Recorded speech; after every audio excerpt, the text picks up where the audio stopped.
Assalamualaikum warahmatullahi wabarakatuh. Bertemu lagi dengan Mang Amsi dari Syariah Saham.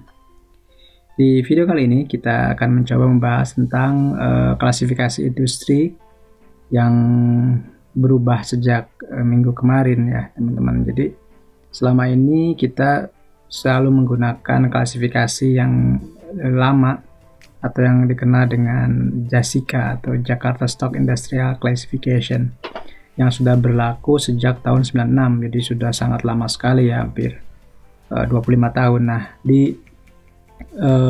sejak 25 Januari yang lalu, Bursa Efek Indonesia memberlakukan klasifikasi baru dengan yang namanya IDX-IC atau IDX Industrial Classification. Nah, ini sebenarnya bagi kita sebagai investor sebenarnya lebih dimudahkan dalam hal melihat ya satu emiten itu berasal dari sektor apa gitu. Atau kalau dulu di JASICA itu kan setahu saya ada 9 sektor, kemudian ada subsektornya. Nah, kalau di yang terbaru ini di IDX-IC ini, selain ada subsektor ada juga industri dan subindustri, jadi lebih rapat atau lebih detail lagi gitu ya klasifikasinya.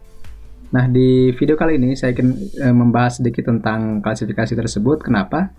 Karena ini berpengaruh atau berimbas karena saya tukang entry fire recap begitu ya.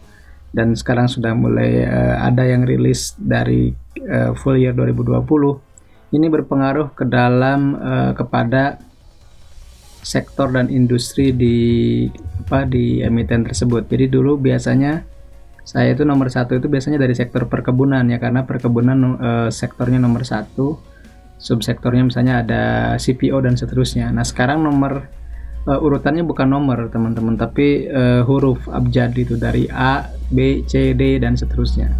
Kemudian industrinya pun lebih spesifik lagi, misalnya A111 itu adalah oil and gas production.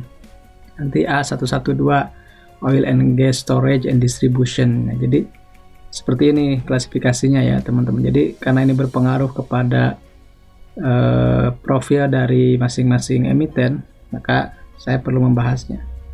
Nah, kita coba mulai dari penjelasan dari Bursa Efek itu sendiri. Jadi kemarin itu ada pengumuman ya, di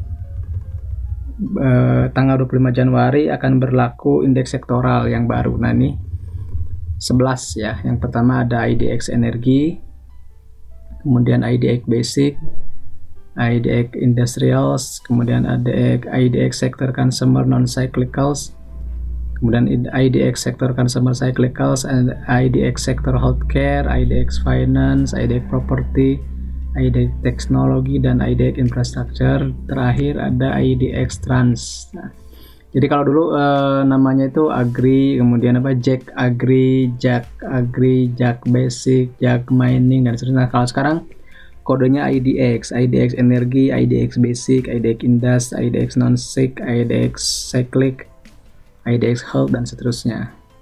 Mungkin teman-teman akan menemukan perbedaan di beberapa saham ya, misalnya biasanya perkebunan itu kan agri. Nah, sekarang ternyata masuknya ke sektor non cyclical kalau tidak sektor apa ya, saya lupa di sini malah. Coba kita cek ya. Misalnya kita cari Ali itu consumer non cyclical plantation and crops. Jadi ada di D ya. Dulu biasanya di atas gitu. Nah, sekarang ada di bawah di sektor nomor D, huruf D, atau berarti kalau dulu nomor 4 ya. Seperti itu. Nah, ini adalah pembagiannya.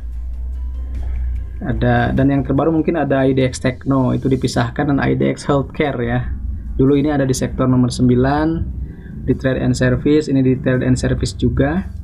Kemudian infrastruktur ini dibagi 2. Dulu transportasi itu masuknya infrastruktur, sekarang dibagi 2. Kemudian misalnya kalau perkebunan agri ini masuknya ke sini, ke non cyclical. Kemudian kalau basic ini ada yang basic ini terbagi lagi ke sini. Mining di sini, energi ya, kebanyakan di situ. Finance tetap, properti juga masih tetap. Jadi yang kebanyakan yang berubah itu dari sektor trade and service ya teman-teman, seperti itu.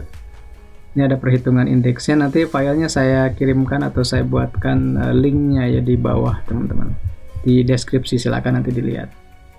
Nah kemudian juga di sini ada penjelasannya, nanti saya share juga filenya. Ini ada penjelasan misalnya panduannya ya, panduannya misalnya cara bacanya seperti apa gitu, prinsip klasifikasinya. Ini ada tingkatan 12 sektor, 35 subsektor, industrinya ada 69 dan subindustrinya ada 130. Jadi lebih lengkap.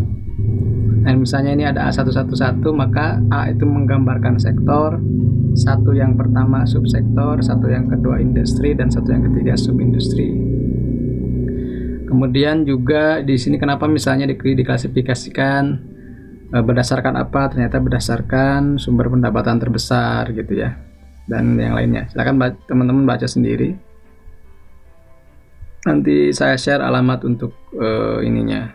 Kemudian juga misalnya kita lihat A1 itu energi, A1 oil and gas and coal, yang minyak, gas, dan batu bara.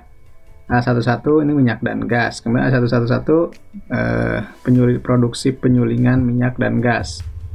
Nah di A11 itu ada A11.1, A11.2 sampai A11.2 ya. Jadi misalnya ada yang sifatnya eksplorasi, ada yang sifatnya penyimpanan atau distribusi saja. Kemudian A12 itu coal, batu bara.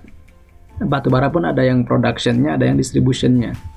A13 adalah pendukung minyak, gas, dan batu bara. Nah seterusnya dibaca ya teman-teman.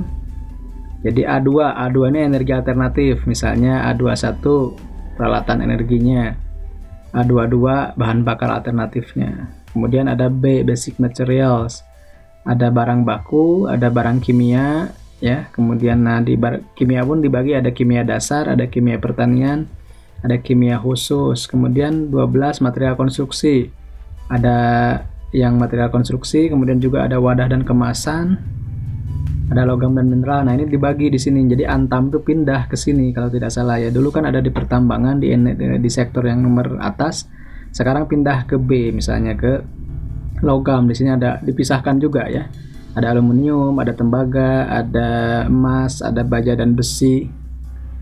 Kemudian juga ada logam mulia yang lainnya, misalnya di sini ada platinum, perak, dan seterusnya. Kemudian ada logam dan mineral lainnya. B15 perhutanan dan kertas, jadi ada kayu, ada kertas, dan seterusnya ya. Teman-teman nanti bisa baca sendiri klasifikasinya. Jadi ini adalah salah satu ikhtiar kita untuk menghilangkan gharar dalam kalau secara syariah ya, menghilangkan gharar dalam investasi dan trading saham syariah adalah dengan mengetahui sektornya, mengetahui industrinya, mengetahui perusahaan tersebut, saham yang kita beli ini bergerak di bidang apa. Itu adalah salah satu ikhtiar untuk menghilangkan gharar. Jadi bukan hanya tebak-tebakan kode, bukan hanya juga misalnya ini asal beli gitu, tapi benar-benar kita tahu apa yang dibeli seperti itu. Nah ini sampai 35 halaman ya, teman-teman nanti boleh baca sendiri di apa namanya di PDF-nya. Nah, kenapa ini saya bahas? Karena nanti berkaitan dengan kegiatan saya dalam mengentry fire recap. Ya. Fire recapnya sendiri kan teman-teman bisa cek ya, ada sekitar 80 data yang bisa teman-teman dapatkan dari fire recap ini ya, mulai dari misalnya yang paling mudah adalah kodenya, kemudian namanya, kapan dia rilis laporan keuangan ya, kemudian apakah dia masuk LQ45 JI atau isi, sektornya apa, industrinya apa, asetnya berapa, aset lancar, aset tidak lancar, totalnya, kemudian kewajiban atau utang lancar, utang tidak lancar, totalnya, kemudian jumlah saham yang beredar, ada juga ekuitas ya. Teman-teman boleh baca di readme-nya nanti. Di sini ada readme-nya juga, teman-teman baca di situ apa yang dimaksud dengan nomor, kode, dan seterusnya. Kemudian rasio-rasio juga ada ya. Dan ini yang paling menarik adalah bisa komparasi saham. Misalnya teman-teman mau cek perbandingan antara beberapa saham yang sudah rilis tentunya laporan keuangannya. Kalau yang belum biasanya kosong, misalnya Pak Ali kan belum ada, makanya ke bawahnya masih kosong datanya ya, karena belum ada rilis.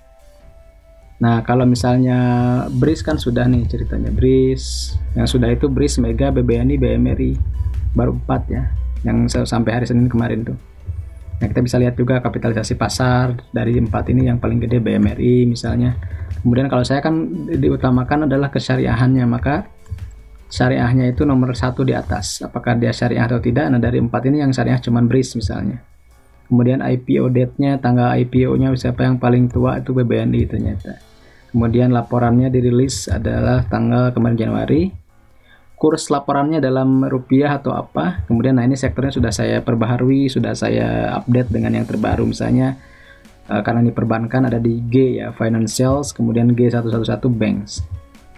Kapitalisasi pasar, jumlah saham beredar, asetnya, kemudian liabilitasnya, ekuitasnya, kemudian revenue. Ini belum saya ubah ya.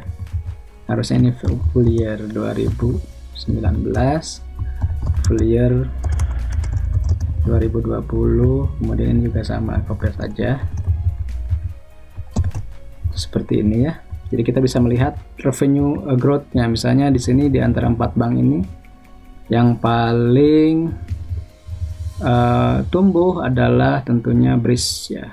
Oke, quarter to quarter juga BRIS, tapi kalau net profitnya BRIS mengalami penurunan secara kuartalan, mungkin karena apa nih, yang paling jelek ya BBNI itu hampir 800% minusnya antara kuartal ya. Kemudian ini kas, operasional, investasi, dan pembiayaan. Kasnya yang hijau itu berarti yang positif, kalau yang merah itu berarti negatif.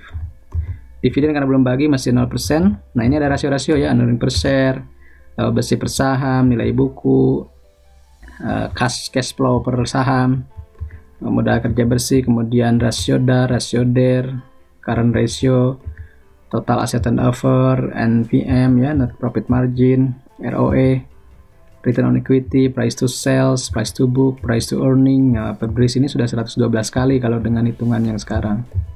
Kemudian juga ada price to cash flow, dan ini ada valuasi versi saya, diambil dari rumus yang saya pelajari dari sebuah blog ya.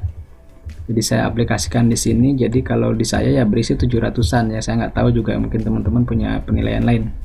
Nah, kalau bingung cara baca ininya, apa namanya, definisi-definisinya, teman-teman baca di readme ya. Di sini ada semua, saya jelaskan begitu.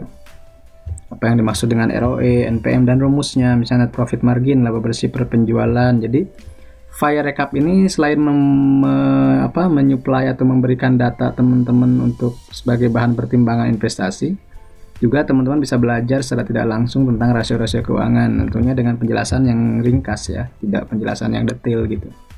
Kalau ingin yang detail ya teman-teman tinggal ikut program yang kemarin ya, kelas berkas kemarin. Jangan lupa juga ikutan kuisnya. Nanti saya berikan file Excel untuk bisa menghitung sendiri. Nah, itu ya teman-teman mungkin dari saya. Jadi intinya saya ingin menjelaskan di video ini tentang perubahan klasifikasi industri, karena ini berimbas kepada cara saya atau klasifikasi dalam file recap saya juga gitu. Jadi supaya teman-teman yang sudah punya file ini tidak bingung ketika ada pembaharuan klasifikasi industri ini. Semoga apa yang dibahas di video ini bermanfaat buat semuanya. Salam investasi amanah berlimpah. Saya Ma'amsi dari Syariah Saham. Assalamualaikum warahmatullahi wabarakatuh.